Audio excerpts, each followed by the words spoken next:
Somos a equipe número 4 do trabalho de Sociologia. Nós ficamos com o capítulo 4, que fala sobre trabalho do livro da Modernidade Líquida, de Bauman. Em seu livro, Bauman traz a ideia do progresso, assimilando-o com o andar para frente. Para ele, o trabalho era o veículo que conduziria o homem a este progresso. Em seu livro, ele cita Henry Ford, que diz que a história digna é a que vivemos hoje. Ele trabalha com alguns conceitos até chegar no conceito de futuro. Para ele, o futuro na modernidade era visto como os demais produtos nessa sociedade de produtores. Era algo pensado, projetado e acompanhado em seu processo de produção.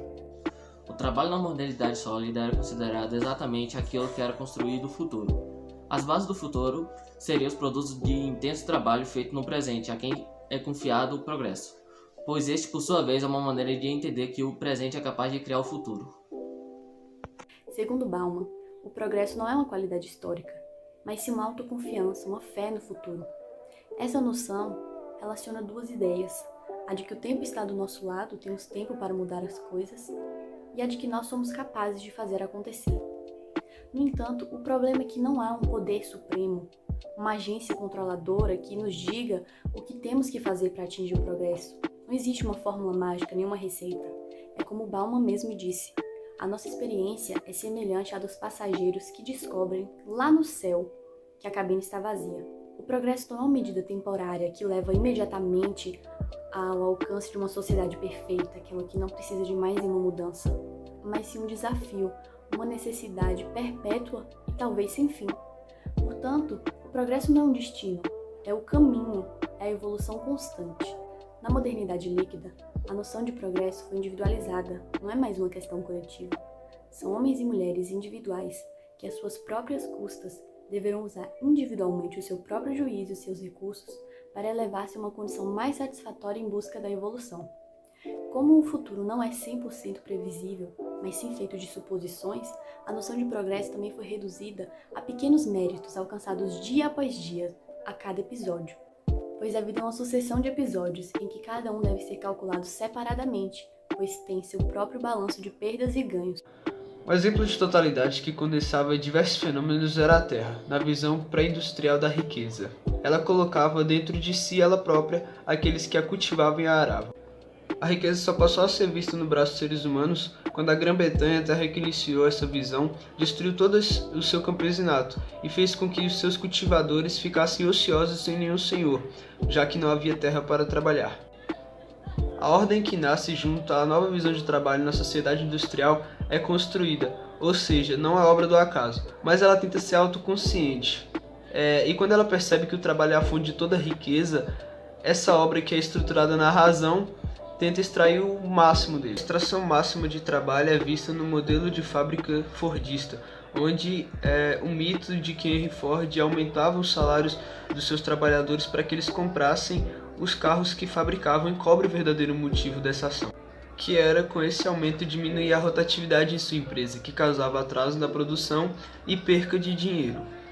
Seu verdadeiro objetivo era prender, fixar e manter os seus empregados em sua fábrica, de preferência até que a sua capacidade produtiva acabasse.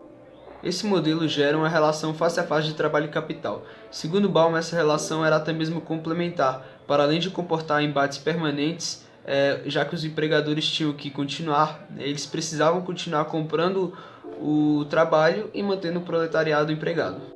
O estado de bem-estar social tinha como função manter todo o exército reserva apto ao trabalho e dar cabo àqueles que não poderiam ser empregados, mas que seriam encarregados de alguma tarefa no futuro próximo. A tarefa desse estado era manter na linha da normalidade toda a população anormal e mantê-los no interior de uma sociedade normalizada. Capital e trabalho, portanto, são lados casados que são impossíveis de dissociar naquele momento histórico. A vida no trabalho sempre foi cheia de incertezas desde os tempos imemoriais. A certeza do presente é uma força individualizadora que, segundo Bauman, ela divide ao invés de unir, e a ideia de um interesse em comum fica cada vez mais nebulosa e perdendo valor prático. Os sentimentos ruins, para Bauman, foram feitos para serem vividos por cada ser, pois não se acumulam numa causa comum. privando posições de solidariedade, negligenciando os sindicatos que lutam em defesa de uma classe trabalhadora. A utilização do trabalho se tornando precária e de curto prazo. Com isso, o emprego parece um acampamento que se visita por alguns dias e que se pode abandonar a qualquer momento se o empregado não gostar das condições de trabalho e não lhes for satisfatórias.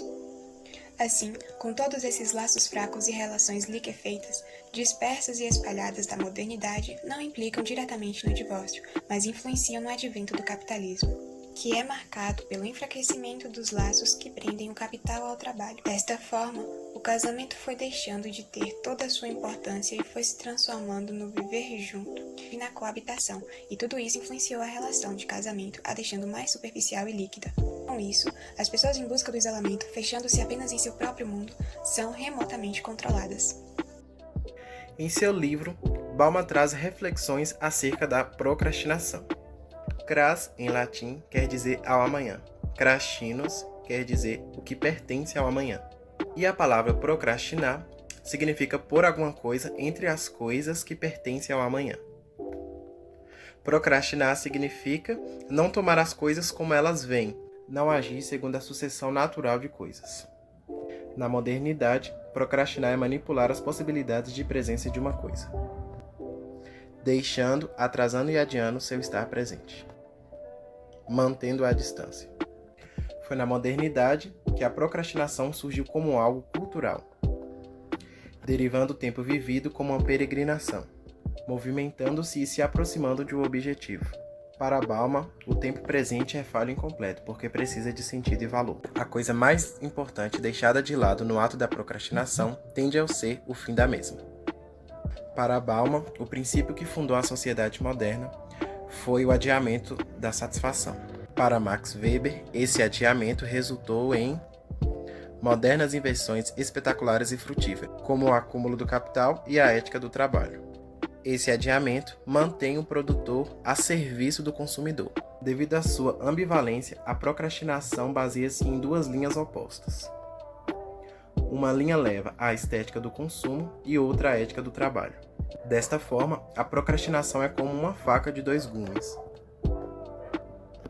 podendo servir à sociedade moderna, tanto em seu estágio sólido quanto em seu estágio líquido, produtor e consumidor. Hoje, o adiamento da satisfação não é mais sinônimo de virtude moral. Na verdade, é uma provação pura e simples que sinaliza imperfeições nos arranjos sociais. A procrastinação serve à cultura do consumidor pela sua autonegação. A cultura de guerra com a procrastinação é uma novidade da história moderna. As características mais difundidas das condições de vida contemporâneas são a precariedade, a instabilidade e a vulnerabilidade. O tipo de sobrevivência mais comum é aquele que reivindica os termos do trabalho e do emprego. O desemprego nos países prósperos tornou-se estrutural. Para cada nova vaga que surge, há empregos que desapareceram. Nesta realidade, ninguém pode se sentir seguro ou insubstituível, mesmo aquelas posições mais privilegiadas.